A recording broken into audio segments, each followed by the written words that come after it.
Every year, well-meaning people find a slow-moving reptile near a road, assume it's lost, and toss it into a nearby lake to save it. If that animal is a tortoise, they haven't saved it, they've just drowned it. This Venn diagram maps out the biological order known as Testudines, the category containing all shelled reptiles.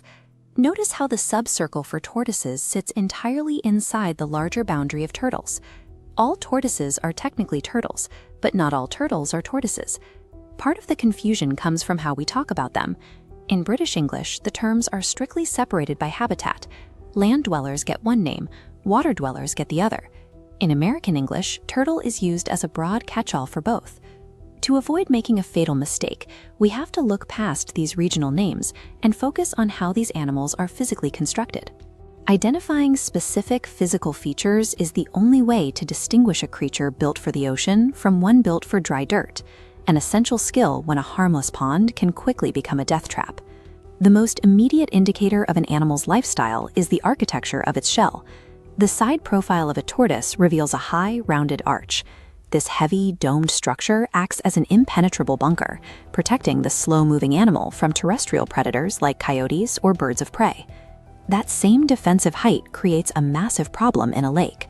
The high dome displaces water poorly and traps dead weight, acting like an anchor that pulls the animal straight to the bottom. Aquatic turtles take a different approach to their armor. Instead of a towering bunker, their shells are flattened and streamlined. This diagram shows the fluid dynamics of a turtle's profile. As water passes over the flattened shell, it encounters almost no hydrodynamic drag.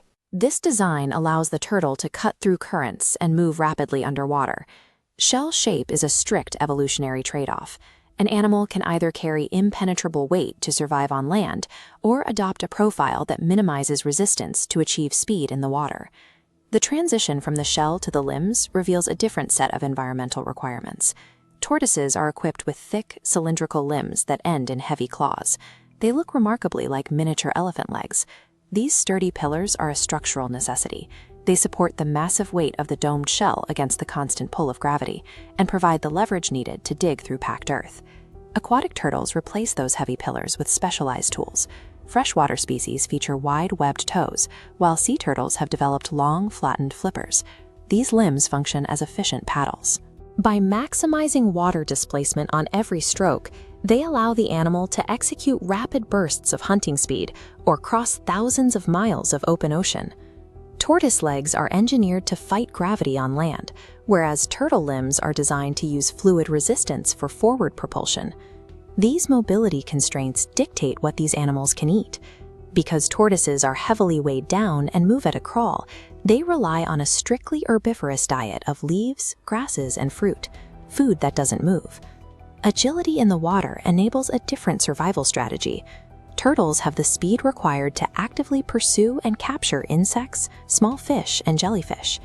There is, however, a notable exception to this land or water binary, the terrapin. This chart plots Testudines along a habitat spectrum. With land dwellers on the left and ocean dwellers on the right, the terrapin sits in the middle. Found primarily in eastern North America, they are semi-aquatic, adapted for life in brackish water. Whether an animal grazes on dry land or hunts in an estuary, its diet and top speed are direct results of the environment its anatomy restricts it to. Human labels like turtle and tortoise are ultimately regional constructs that vary from place to place. The only objective truth lies in the animal's physical anatomy. When you see a sea turtle gliding through an ocean current, you are seeing a perfect mechanical match between an organism and its habitat. Every millimeter of a Testudine's body is an evolutionary record, detailing millions of years of adaptation to a specific zip code. The next time you encounter a shelled reptile, look at the arch of its back and the shape of its toes.